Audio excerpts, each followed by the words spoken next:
Hola amigos, otra vez aquí en la construcción del jugador de ajedrez.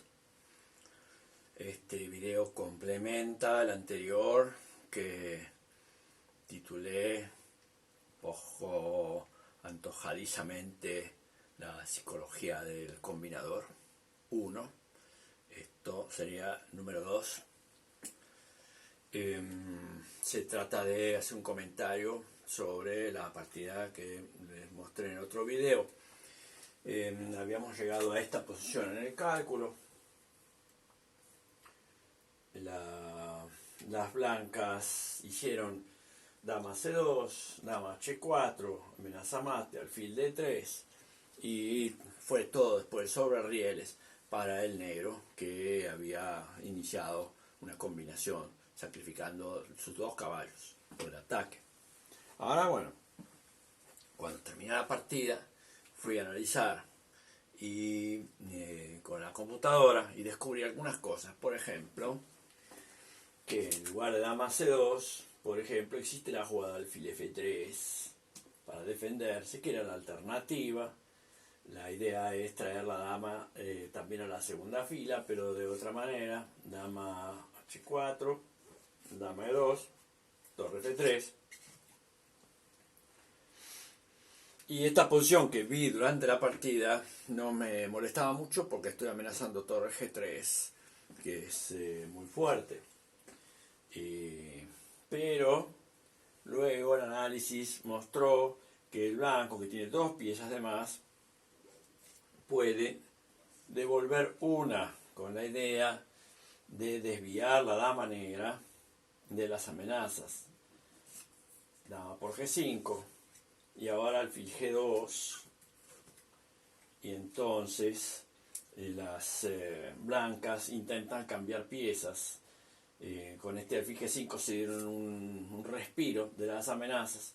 Si ahora torre a F8, torre por F6, torre por F6 y torre F1, y ya se cambian demasiadas piezas. Que uno de los métodos para neutralizar un ataque es cambiar las piezas adversarias que están atacando. Se acaban las piezas, se acaba el ataque. Entonces aquí el negro puede todavía hacer un alfil F4 para evitar los cambios y crear una amenaza alfil E3. Y bueno, todavía hay juego. Ahora hay dos peones por la pieza y ataque. Falta muy poco para que haya compensación completa. La posición se puede considerar igualada. Si torre F3, por ejemplo, para defender, entonces se puede especular con dama H5, se puede especular que la dama no está defendida y amenazar dama H2, o sea, no hay torre F3 porque la dama está indefensa. Y me quiero doblar de torres, quiero traer la otra torre por tercera, hay chance de ataque. Y si no, si torre a E1 previo, entonces se puede hacer torre a F8 y siguen habiendo chances de ataque. Eso es lo primero que descubrí. Pero esto todavía no deja de justificar el sacrificio de dos caballos, porque si el resultado va a ser que el blanco está forzado a devolver una de las piezas y a quedar con dos peones por la pieza y sometido a un ataque, aunque la posición no sea clara, se justifica. Ahora bien, hay una segunda cosa que descubrí, que en esta posición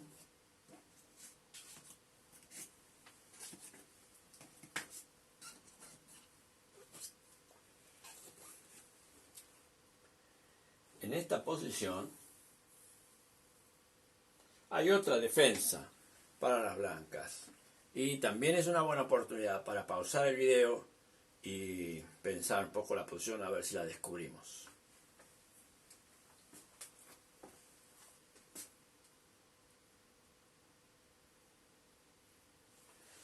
La defensa es completamente paradójica para mí. El blanco hace torre por F8 jaque, es la jugada que hace la computadora, y a torre por F8 hacia alfil F3. O sea, ¿a quién se le va a ocurrir quitarse una pieza que está defendiendo y traer la torre inactiva del negro al ataque. No tiene lógica, ¿no? Pero tiene una lógica. La lógica es que despeja la casilla F1 para que el rey huya del ataque. Durante la partida ni se me ocurrió. Y resulta que prácticamente esto deja al blanco en posición ganadora. Luego de alfil F3, por ejemplo, si dama H4, hay unas variantes bastante curiosas. Dama E2 defiende el mate. Y ahora si torre F6. Hay más de una jugada, creo que caballo C5 da en gana. Pero por ejemplo hay una línea bastante curiosa, dama G2, donde contra torre G6, el blanco hace rey F1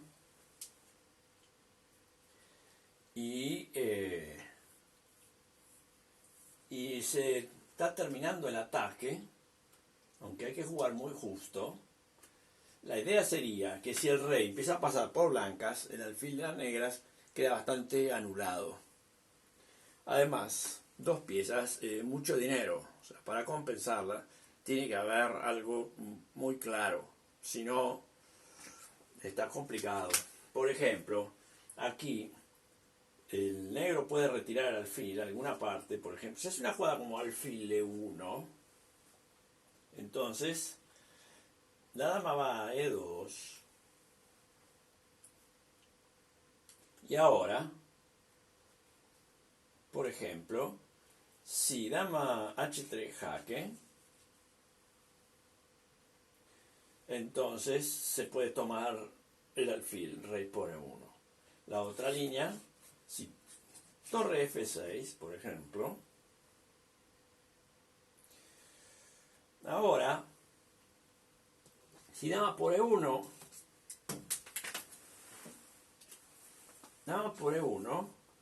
torre por F3 jaque, es bastante fuerte, porque a rey E2 tengo dama E4 jaque. Pero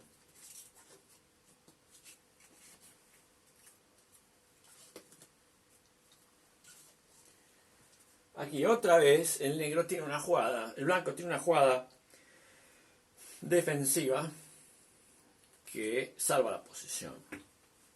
¿Cuál es? A los que hayan pasado el video y ya ha vuelto, le digo que la jugada es dama E3, que sirve para llevarse el rey por blancas.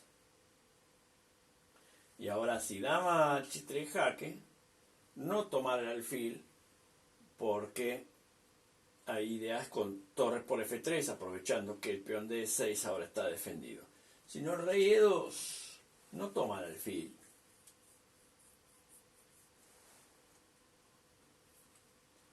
Y el rey se está escapando. Entonces,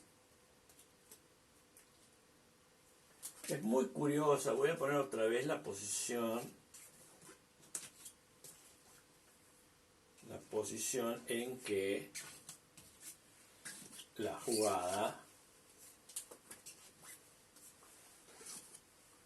esta posición a la que llegamos en la partida, que calculé antes de sacrificar los caballos, jamás se me puede ocurrir que la jugada blanca sea torre por F8, porque es paradójica.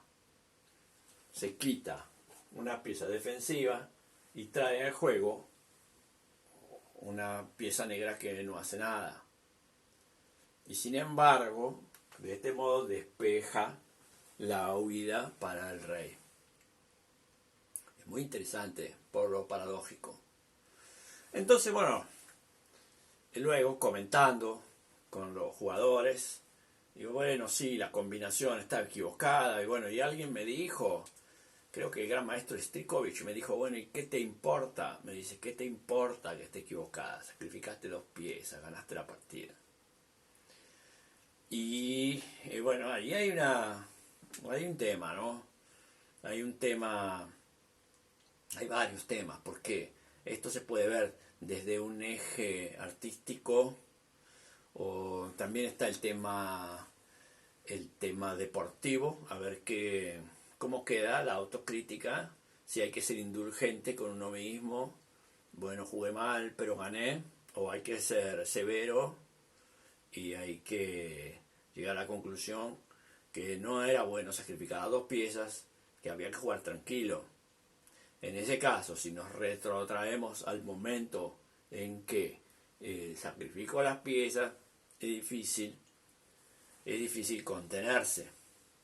Porque uno entra en este juego por el lado de la belleza del juego es lo que primero nos atrae, sensaciones estéticas que tenemos los ajedrecistas cuando empezamos. Creo que el sentido de la estética incluso va cambiando con los años y que a medida que uno progresa o cree que progresa, las cosas que antes le parecían bellas ahora le parecen banales y adquiere otra sensibilidad. Igual, bueno, yo cuando vi que podía sacrificar 2 piezas, realmente estaba tentado a sacrificar 2 piezas. Y lo hice. Y era erróneo, pero funcionó. Y en el video anterior les hablaba del wishful thinking, del pensamiento cargado de deseo, como dicen los en habla inglesa y en otros idiomas, expresiones parecidas. Y claro, uno quiere que la combinación funcione. Va andando el reloj, uno va calculando, no está muy seguro, pero uno carga de deseo ese cálculo para que la combinación se produzca. Y investigando un poco el tema del pensamiento desiderativo o wishful thinking, me encuentro con otro concepto que es el efecto Pigmalión, le llaman. Efecto Pigmalión, basado en el mito griego de Pigmalión, que era un escultor que quiso hacer una estatua con la mujer más bella del mundo y la hizo y se enamoró de la estatua, pero se enamoró a tal punto que la estatua cobró vida. O sea, su sentimiento dio vida a la estatua, dice el mito, por intervención de la diosa Afrodita. Se emplea, he visto que se emplea en la educación cuando le llaman efecto Pigmalión, cuando el profesor pone expectativas en los alumnos, en el progreso de los alumnos, y los alumnos progresan. O sea, ahí la fuerza del deseo hace de realidad las cosas. Y al hacer una combinación de este tipo, que la hacemos funcionar a la fuerza, con la fuerza de las ganas que funcione, la hacemos funcionar. Entonces, esto que me pasa a mí, me pasó, no es nuevo y creo que muchos de ustedes habrá pasado lo mismo, de estar frente a la posibilidad de hacer algo bello, que después de todo nos justifica como ajedrecistas, nos divierte, o bien hacer la jugada prosaica y correcta. Entonces, lo que yo he notado que los jugadores fuertes son muy severos consigo mismos y no se dejan emocionar tan fácilmente y resisten a la tentación de hacer combinaciones innecesarias. Creo que Lasker fue uno de los primeros, o el primero que notó eso de las partidas de los clásicos de Andersen, de Murphy. Él decía que había combinaciones que eran muy bonitas pero que eran innecesarias y que no eran correctas. Y si hay algo que tenemos que aprender de Kasparov, o sea, habrá muchas cosas para aprender de Kasparov, campeón del mundo, es que Kasparov dijo alguna vez que, bueno, de eso de aprender de las derrotas, como decía Capablanca, dice Kasparov, no con mucha modestia, pero hay que escucharlo, él dice, yo no pude hacer eso, porque no pude aprender de mis derrotas, pues yo desde el comienzo tuve mucho éxito, entonces no tenía derrotas de dónde aprender, y me vi forzado a aprender también de mis victorias. Entonces, eso nos lleva a ser muy crítico consigo mismo, aun cuando gana. Y creo que ese es el gran secreto de Kasparov. no cae en una especie de infatuación cuando gana. Analiza críticamente su pensamiento y se autocritica y aprende.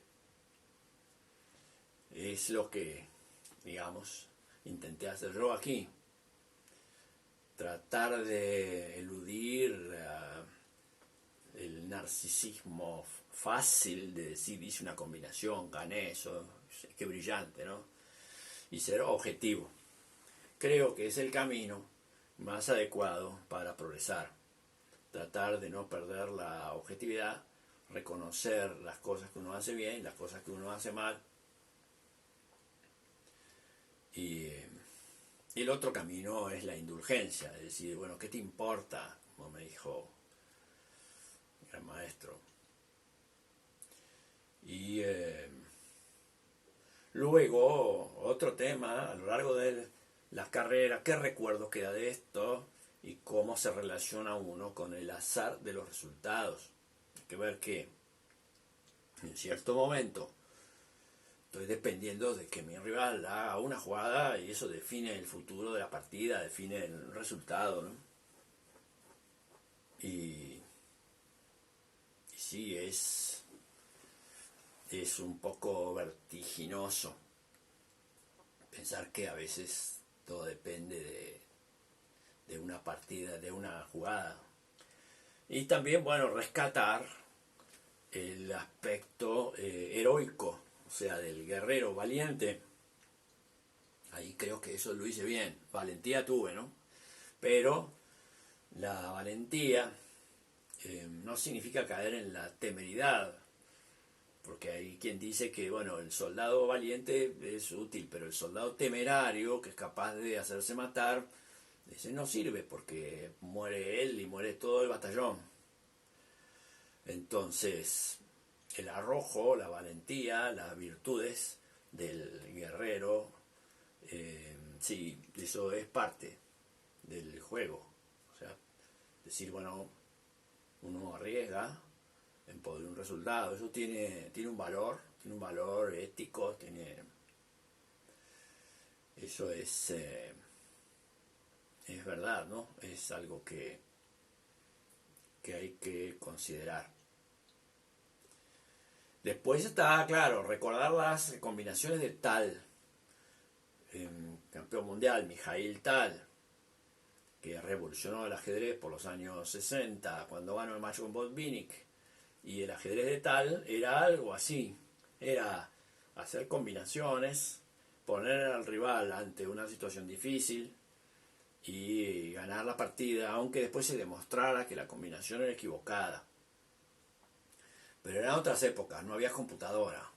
Entonces se escribían artículos en las revistas y al otro número de la revista, semanas después, otro articulista contestaba a ese artículo y seguían analizando las partidas de Tal, combinaciones complejísimas. Esto es muy simple, lo que acabamos de ver comparado con las partidas de Tal, bastante elemental. Y sí, después se descubría al mes que la combinación estaba equivocada.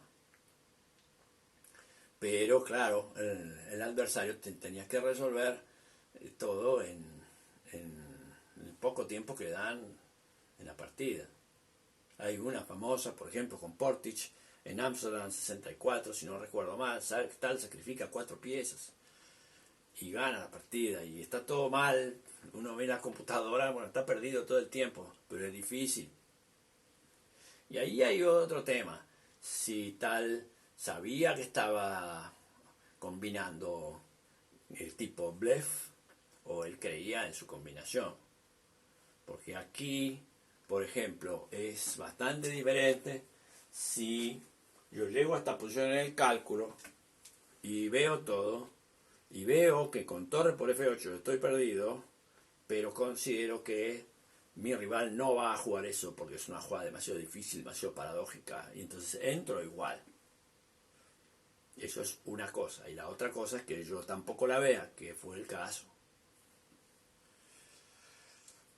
O sea, no sé, Tal, bueno, todo no podía ver, pero la capacidad de cálculo que tenía y la imaginación, bueno, es campeón del mundo, que los campeones del mundo tienen una fuerza especial, y tal la tenía cuando vino a la Argentina en el año 88. Jugamos un torneo, Termas de Río Hondo, se ganó el torneo y analizó varias veces con nosotros las partidas, y me llamó mucho la atención que no erraba ningún golpe táctico como nosotros. Pues yo puedo decir, bueno, caballo por G3, arriesgo, analizo, veo qué pasa. No lo vi equivocarse en ninguna combinación.